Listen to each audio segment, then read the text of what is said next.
তো সময় পাওয়া যাবে না। আল্লাহ রাসূল সাল্লাল্লাহু আলাইহি সাল্লামের সেই সময় দিদারের জন্য পরেশান হইল। শেষ মুহূর্তে আল্লাহ রাসূল সাল্লাল্লাহু আলাইহি সাল্লামের অপেক্ষার জন্য আবু বকরের পাকে দংশন করে নিল, কেটে নিল। জাহার এমন ভাবে প্রবেশ করতে লাগলো, আবু বকর সিদ্দিক জাহারে জ্বালাতে যন্ত্রণাতে পরেশান হয়ে গেলে কাঁদতে আরম্ভ করলো। ঝরঝর করে চোখ দিয়ে জল পড়তে লাগলো। এক বিন্দু জল নবী পাক সাল্লাল্লাহু আলাইহি সাল্লামের চেহারা মুবারকে পড়ে গেল। পয়গম্বর আজম বলে, আবু বকর সিদ্দিক, ও আমার বন্ধু, তুমি কাঁদছো কেন? তুমি কাঁদছো কেন? বলছে, ইয়া রাসূলুল্লাহ সাল্লাল্লাহু আলাইহি ওয়াসাল্লাম, এই গর্তের ভিতরে কি একটা সাপ রয়েছে, সেই সাপটা আমার পাকে কেটে নিয়েছে। আমার যন্ত্রণায় আমি থাকতে পারি না, বিষের জ্বালায় থাকতে পারি না ইয়া রাসূলুল্লাহ সাল্লাল্লাহু আলাইহি ওয়াসাল্লাম। আল্লাহ রাসূল বলছে, পা টেনে নাও। পা টেনে নেওয়ার পর সাপ বের হয়ে আসলো। সাপ সে সময় ক্ষমা প্রার্থী হয়ে গেল।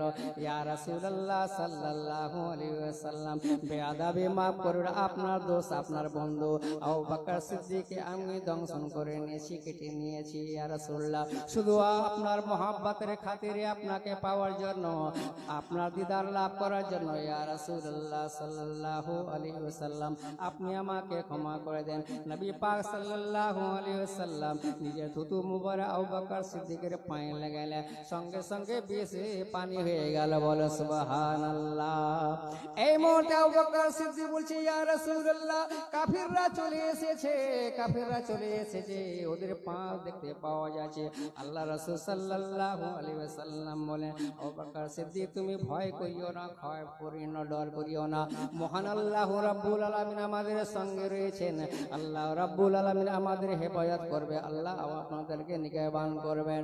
শেষ মুহূর্তে ইসলাম মুআজ্জিজ সাহাবায়ে কেরাম আবু বকর সিদ্দিক রাদিয়াল্লাহু তাআলা কেমন ভাবে তৃষ্ণা আসলো এবং পিপাসায় আসলো। জিবরিল আমিন এসে উপস্থিত হলো। ইয়া রাসূলুল্লাহ সাল্লাল্লাহু আলাইহি ওয়াসাল্লাম, আবু বকর সিদ্দিকের সাপ দংশন করেছে, বিষের জ্বালাতে যন্ত্রণা হয়ে গেছে, যার কারণে তাকে এত তৃষ্ণা। হযরতে আদম আলাইহিস সালামের সৃষ্টির 4000 বছর পূর্বে আল্লাহ রাব্বুল আলামিন আবু বকর সিদ্দিকের জন্য একটা সুন্দর পেয়ালা শরবত তৈরি করেছে। বলে সুবহানাল্লাহ। সুন্দর পেয়ালা তৈরি করেছে আল্লাহর তরফ থেকে, বেহেশত থেকে এই পেয়ালা নিয়ে এসেছে।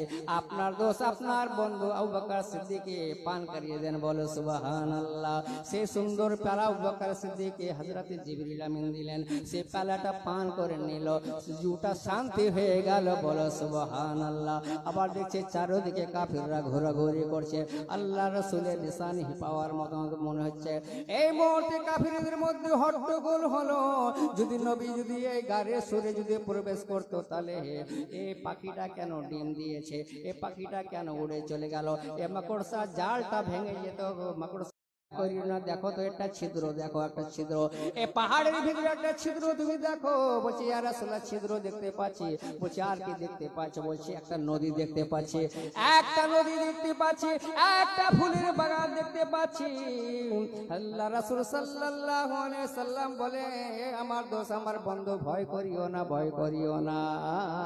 যদি কাফিররা এই মুহূর্তে এখানে যদি চলে আসে, আল্লাহর তরফ থেকে আমরা এই ছিদ্র থেকে পার হয়ে ওই যে ওই নৌকাটা ঘুরতেছে, ওই নৌকাতে আমরা সাবার হয়ে নদীর এক প্রান্ত থেকে দ্বিতীয় প্রান্ত চলে যাব। বলে সুবহানাল্লাহ।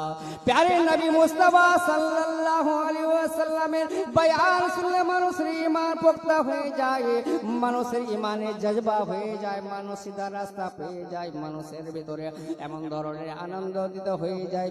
ইসলাম মুআজ্জিজ সাহাবায়ে কেরাম, এই হিজরাতের বয়ান অনেক বড় রয়েছে, শর্টকাটে শেষ করতেছি। আমাদের আলেম ওলামা অনেক রয়েছে। ইসলাম মুআজ্জিজ সাহাবায়ে কেরাম সে সময় বলে, আবু বকর সিদ্দিক, এই ছিদ্র দিয়ে আমি চোরা চলে যাব, আর ওই নৌকাতে আমরা পার হয়ে চলে যাব, আর ওই বাগানে আমরা ঘোরাঘুরি করব। বলে সুবহানাল্লাহ। আল্লাহ রাসূল সাল্লাল্লাহু আলাইহি ওয়াসাল্লাম বলে, আবু বকর গো, বলো তো ওই নৌকাটা চিনতে পেরেছো কি? বলো ওই নৌকার মাঝিটা কি আছে তুমি কি জানো? আর ওই বাগানটা কিসের আছে তুমি কি জানো?